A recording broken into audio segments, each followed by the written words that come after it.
really wanted to create something that was much bigger than just me and much bigger than just making money or running a hedge fund. I wanted to create impact. I wanted to be known as somebody that did something different in the world. I wanted to see if I could do that.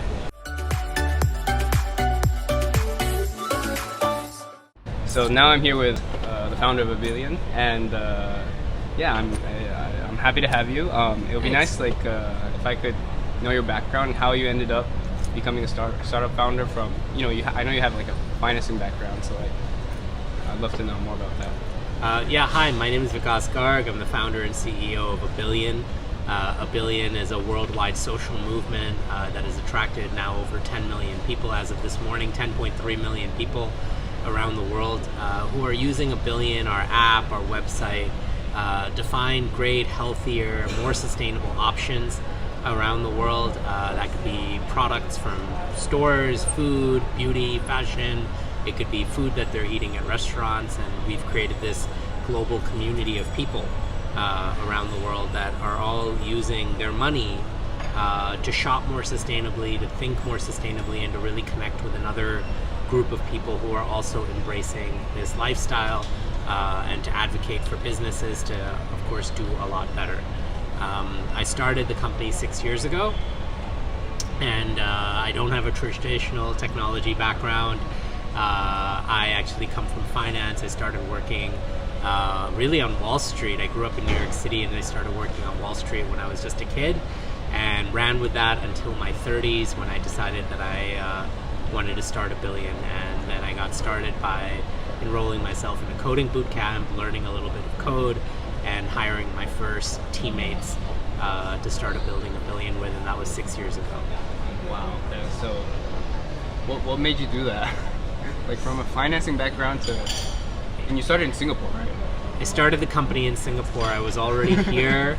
I actually my wife and I and our dog came to Singapore 9 years ago for a totally different career. A local firm here in Singapore hired me 9 years ago, or 10 years ago, to come out here. I was in California, in Northern California, enjoying my life, and I thought, hey, this is a great next step, next experience. Let's move out to Asia. So we moved out here 9 years ago. Actually, one of my first trips when I moved out here was to Tokyo in May of 2015. And it was a really interesting trip. I was there with a group of investors who were all investors in technology companies, and we went around Tokyo visiting startups. We visited like a startup incubation lab. So I have some fond memories of that trip. But that trip, and then many others, I would go to Japan every 2-3 months, usually to meet investors or to meet some of our counterparties. We had a small office there. And what I always found was whenever I met with someone Japanese, and I told them, we talked about going out to lunch or dinner, and I said, hey, cool, I'm vegan, so as long as we can find something that's vegetarian or vegan, that's great.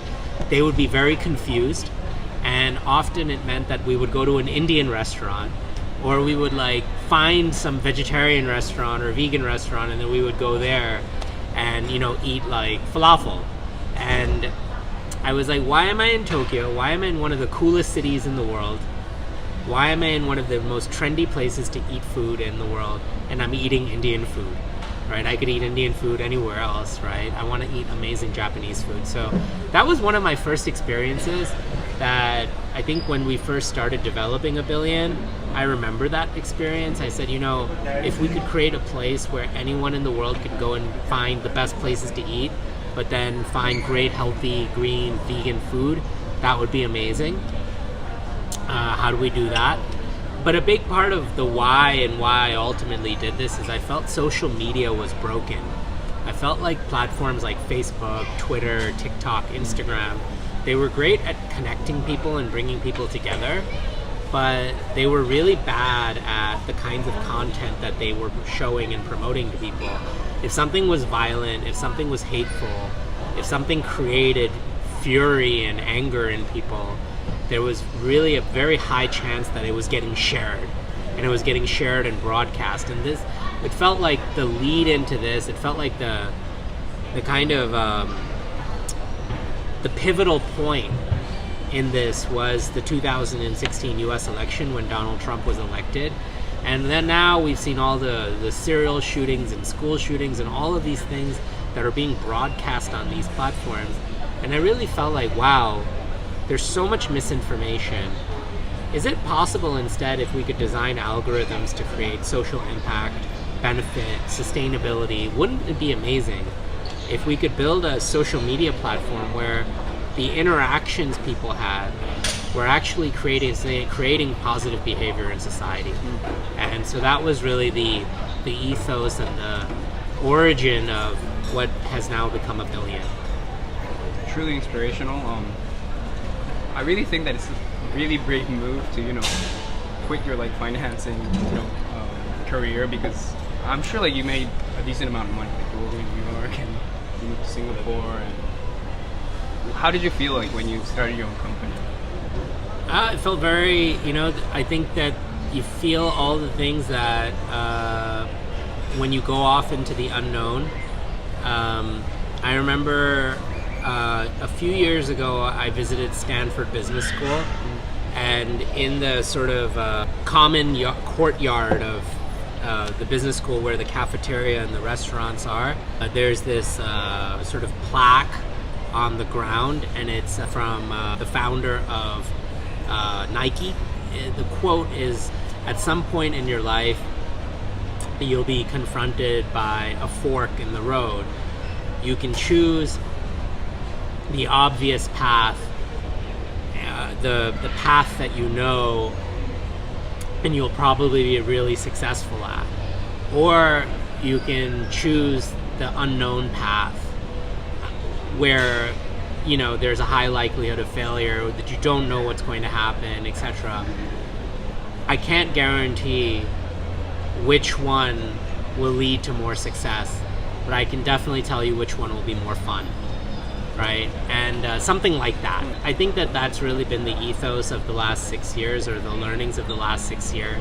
I got to a stage of my career where every day felt very familiar, and while yes, I made a lot of money, I also felt like nothing I made was good enough. I was always asking for more money. I was always wanting more money. I thought that was what I wanted in the solution for what it was that I was doing, or the sole measure of my success basically became quantified in the amount of money I was earning and that was in my bank account. And I started to really feel like, wait, why am I never happy? Every year I'm earning a lot more money, but am I chasing after the wrong things? And are the things that I thought were going to make me feel successful and make me feel very happy in my life when I was 14, 15, 16 years old, and I was making decisions based on wanting to wear nice clothes and have a nice car. Now that I'm 15 years after that, and I've gotten all of those things, I started to feel like, wow, I was chasing all the wrong things. And I really started to think like, wow, well then what does life mean? And what does happiness mean? And I really wanted to create something that was much bigger than just me, and much bigger than just making money or running a hedge fund. I wanted to create impact. I wanted to be known as somebody that did something different in the world. I wanted to see if I could do that. There was a huge amount of anxiety going into pulling the ripcord on the parachute and saying, okay, wow, I'm gonna go and do this. And then only wonderful serendipitous things afterwards. Like the last 6 years has just been one great, incredible challenge. Every day we're one day closer to failure, and every day we're one day closer to success. And it's far more fun and interesting than anything I was doing before. Yes. So I know your app has a lot of downloads. I think it was more than 1 million, right? Over a million downloads. Over a million. Yes. In which countries do you have the most users? Is it in Southeast Asia or? No, not at all. It's really? Not at all. We really built from day one. So we've been in Singapore now for the last 6 years. But from day one, we wanted to build a product that could be used by people around the world. It meant that we don't need to necessarily even be localized, but we need to build it in a way that anybody could contribute local content, and then that could be discovered and found, right? So there's always been this idea of abillion, is that the places where we will grow, we cannot be sure of. In fact, that's one of the things that we have learned, is we really cannot predict where we will grow, where the next million users will come from. Last year, for example, Italy went from being 0% of our user base to being 15-20% of our user base in the span of a year in 2022. In 2021, I could not have predicted that that would happen. The Spanish-speaking part of the world is a good third of our user base. That's Spain, Mexico, Argentina, Chile. If we think of it broadly as the Latin part of the world, and we include Brazil in that, because Brazil is Brazilian Portuguese, but if we include Brazil in that, that's like a third of our user base, just those countries, right? The Latin countries. But going back to 2017, I would have never predicted that. I would have never said, hey, we need to make the app in Spanish, or we need to have local translation of content. So what we've really leaned into is the unknown, and not knowing, hey, where our growth is going to come from, but building something and then thinking about, okay, watching where are the spurts of growth happening, who's in, Japan is a perfect example. Japan hasn't hit that inflection point where it's sort of becoming 1%, 2% of our user base and growing, but when it does, we're going to do more in Japan locally, right? Right now, people in Japan can use our product.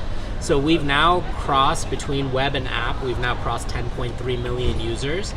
Of that, the app is about 10% of our user base, so over 1 million people have downloaded our app and are on the abillion app. And the web is much, much, much bigger than that, in terms of, just because the web, you can really touch so many more people on the internet than you can by trying to get somebody to download an app in an app store. What sort of connections would you be looking for in Japan? Yeah, for sure. So we do have a lot of Japanese brands on abillion. It's always surprising to see, but companies that are making noodles, companies that are making cosmetics product, companies that are making sauces. A lot of these companies are already on abillion. So of course, connections to businesses that are trying to create more sustainable products, or who already have vegan products, to people who are creators in Japan, or people who are interested in healthy food, people who are interested in more sustainable living, who can help us grow. So influencers, content creators, people who are interested in new kinds of social media, right? These kinds of people. And of course, investors. We're always keen to meet like-minded investors, people who believe in the mission, who care about the planet. One of our largest investors is a VC fund in Japan. We completed our Series A 2 years ago. We'll be doing our Series B next year. Do you think Singapore is like a good environment for founders, or? So Singapore is a pretty good environment for companies. There are a lot of people from around the world who come to Singapore to work for the big multinational organizations that have been set up here, and have been attracted here by Singapore being a great place to work in Asia. I think we used to say Singapore is a great place to work in Southeast Asia. I think today you can safely say Singapore is probably one of the best places to work in all of Asia. You've got people from all over Asia coming here. It does have a high cost of living, so it tends to attract an expat crowd that works at a premium, doing premium jobs for multinationals. As a startup founder, often what you need to do is find scrappy people who have that tenacity and have the work ethic to work really, really hard on complex problems where there aren't quick solutions. And because you've got highly paid foreigners or highly paid locals in working at these multinationals, it is sometimes tricky for startups to navigate that part. But if you're a startup that is founded by Singaporeans or minority owned by Singaporean entities, the government does do a lot to provide support. But you need to have the right kind of framework. You need to be Singaporean started or Singaporean owned in order to qualify for a lot of those grants. So definitely there are more programs created in Singapore than there are in more established economies of the world. You won't see the same level of programs being created in the UK or the US for that matter as there have been in Singapore, and definitely in the region. If you had to choose between Singapore, Indonesia, Malaysia, this is a good place to be set up. But one needs to be cognizant of, what operating here means if your clients are not here. So I guess talent-wise and like program-wise, Singapore's like a very nice place to. Look, it's not the cheapest labor market in Southeast Asia. In fact, it's one of the it's probably the most expensive labor market in Southeast Asia. So that's, again, that's something that you have to ask yourself. If you need to create a team, be in front of that team and that group of people, there might be better places to operate. I see. If you need software engineers just to build websites, or you might be able to get by in Vietnam or or Thailand, at a quarter of the cost. It just depends on what it is that you're building. Yeah. We've been very intentional about building our team here, just because we wanted to build a strong culture in our company where everybody really has a deep understanding of each other and can work together on teams. I think for better or worse, we've made some decisions around really being here. And, as we expand, we're always asking ourselves, what's the best thing for the company? I think what we have found is talent. You have to really, in any market, you really have to work hard to find talent. And as a startup, it's tough because you can't rest on your laurels. Like, I came from a very privileged sort of background in my career as far as working for blue chip companies where everybody wanted to go and work for those companies.